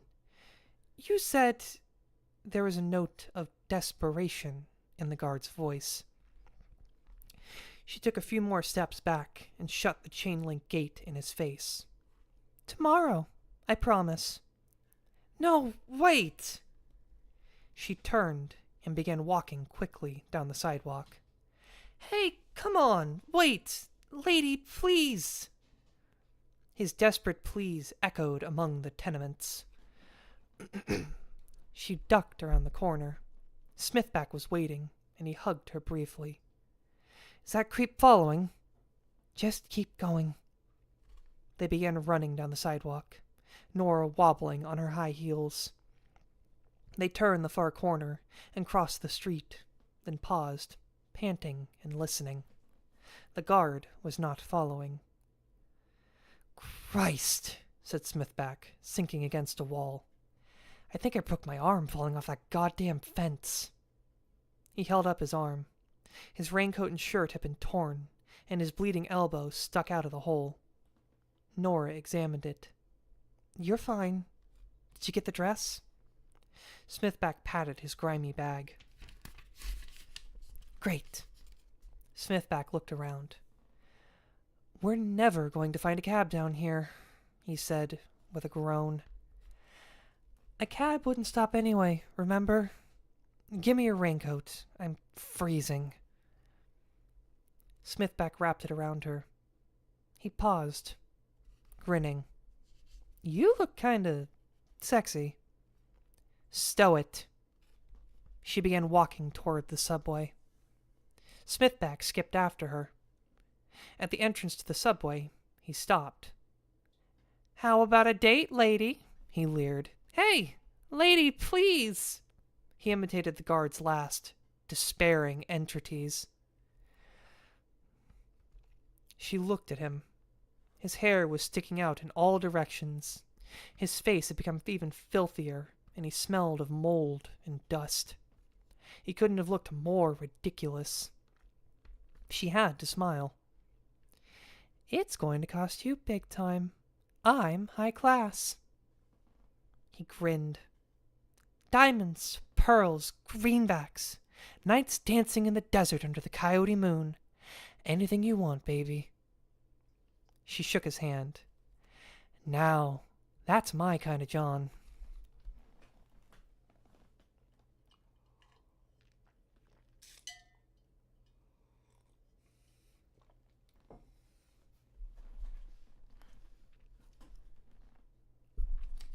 Chapter 7. Nora locked the door to her office, placed the packet on a chair, and cleared her desk of papers and tottering stacks of publications. It was just past 8 in the morning, and the museum seemed to still be asleep. Nevertheless, she glanced at the window set into her office door, and then, with a guilty impulse she did not quite understand, walked over to it and pulled down the blind.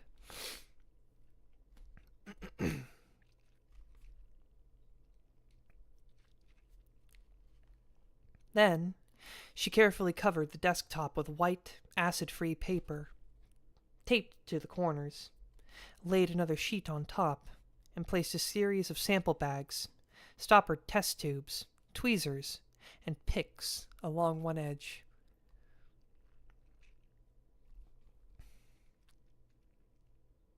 Unlocking a drawer, she laid out the articles she had taken from the site: coins, comb, hair, string, vertebra. Lastly, she laid the dress atop the paper. She handled it gently, almost gingerly, as if to make up for the abuse it had endured over the last 24 hours. Smithback had been beside himself with frustration the night before, when she had refused to slit open the dress immediately and see what, if anything, was written on the paper inside. Hidden inside. She could see him in her mind's eye, still in the hobo outfit, drawn up to a height of indignation only a journalist with a need to know could feel. Pardon? But she'd been unmoved. With the sight destroyed, she was determined to squeeze every bit of information out of the dress that she could, and she was going to do it right. She took a step back from the desk. In the bright light of the office, she could examine the dress in great detail. It was long, quite simple, made of coarse green wool. It looked 19th century, with a high collarette-style neckline, a trim bodice, falling in long pleats. The bodice and pleats were lined with white cotton, now yellowed. Nora slid her hand down the pleats and, right below the waistline, felt the crinkle of paper. Not yet, she told herself as she sat down at the desk. One step at a time. The dress was heavily stained. It was impossible to tell, without a chemical analysis, what the stains were. Some looked like blood and bodily fluids, while others could be grease, coal dust, perhaps wax. The hemline was rubbed and torn, and there were some tears in the fabric itself, the larger ones carefully sewn up. She examined the stains and tears with her loupe. The repairs had been done with several colored threads, none green. A poor girl's effort, using whatever was at hand. There was no sign of insect or rodent damage. The dress had been securely walled up in its alcove. She switched lenses on the loupe and looked more closely. She could see a significant amount of dirt, including black grains that looked like coal dust. She took a few of these and placed them in a small glassine and envelope with the tweezers. She removed other particles of grit, dirt, hair, and threads, and placed them in additional bags. There were other specks, even smaller than the grit. She lugged over a portable stereozoom microscope. Stumbling over my own words. Stereozoom microscope, laid it on the table, and brought it into focus. Immediately, dozens of lice leapt into view. Dead and dry, clinging to the crudely woven fabric, intermingled with smaller mites and several giant fleas. She jerked her head back involuntarily. Then, smiling at herself, she took a closer look, more studied.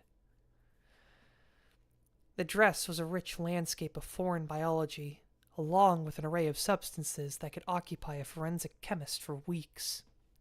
She wondered how useful such an analysis would be, considered the cost, and temporarily shelved the idea. She brought the forceps forward to take more samples. Suddenly, the silence in her office seemed all too absolute. There was a crawling sensation at the base of her neck. She swiveled, gasped. Special Agent Pendergast was standing behind her, hands behind his back. "Jesus!" she said, leaping out of the chair. "You scared the hell out of me!" Pendergast bowed slightly. "My apologies." "I thought I locked that door." "You did." "Are you a magician, Agent Pendergast? Or did you simply pick my lock?" "A little of both, perhaps. But these old museum locks were so crude, one can hardly call it picking. I am well known here, which requires me to be discreet." "Do you think you could call ahead next time?" He turned to the dress. "You didn't have this yesterday afternoon." "No, I didn't." He nodded. "Very resourceful of you, Dr. Kelly." "I went back last night. No details of any questionable activities, please. However, my congratulations." She could see he was pleased. He held out his hand. Proceed. Nora turned back to her work. After a while, Pendergast spoke. There were many articles of clothing in the tunnel. Why this dress? Without a word, Nora carefully turned up the pleats of the dress, exposing a crudely sewn patch in the cotton lining. Immediately, Pendergast moved closer. That's a piece of paper sewn inside, she said. I came upon it just before they shut down the site. May I borrow your loop? Nora lifted it over her head and handed it to him. Bending over the dress, he examined it with a thorough professionalism that surprised and impressed Nora. At last, he straightened up. Very hasty work, he said. You'll note that all the other stitching and mending was done carefully. Almost lovingly. This dress was some girl's prized garment. But this one stitch was made with thread pulled from the dress itself, and the holes are ragged. I would guess they were made with a splinter of wood. This was done by someone with a little time, and with no access to even a needle. Nora moved the microscope over the patch, using its camera to take a series of photographs at various magnifications. Then she fixed a macro lens and took another series. She worked efficiently, aware that Pendergast's eyes were upon her. She put the microscope aside and picked up the tweezers. Let's open it up. With great care, she teased the end of the thread out and began to undo the patch. A few minutes of painstaking work, and it lay loose. She placed the thread in a sample tube and lifted the material. Underneath was a piece of paper torn from the page of a book. It had been folded twice. Nora put the patch into yet another Ziploc bag. Then, using 2 pairs of rubber-tipped tweezers, she unfolded the paper. Inside was a message, scratched in crude brown letters. Parts of it were stained and faded, but it read unmistakably, I am Mary Green, age 19 years, number 16, Wagner Street. Natter Street. Little slip of the tongue. Natter Street. Nora moved the paper to the stage of the stereo zoom and looked at it under the low power. After a moment, she stepped back, and Pendergast eagerly took place at the eyepiece. Minutes went by as he stared. Finally, he stepped away. Written with the same splinter, perhaps, he said. Nora nodded.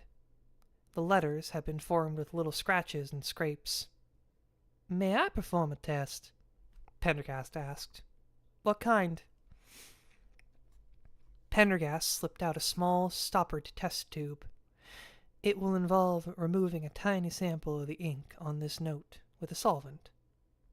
What is that stuff? Anti-human rabbit serum. Be my guest. Strange that Pendergast carried forensic chemicals around in his pockets. What did the agent not have hidden inside that bottomless black suit of his? Pendergast unstoppered the test tube, revealing a tiny swab. Using the stereo zoom, he applied it to a corner of a letter, then placed it back in its tube. He gave it a little shake and held it to the window. After a moment, the liquid turned blue.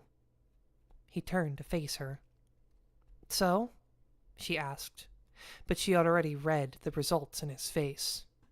The note, Dr. Kelly, was written in human blood. No doubt the very blood of the young woman herself.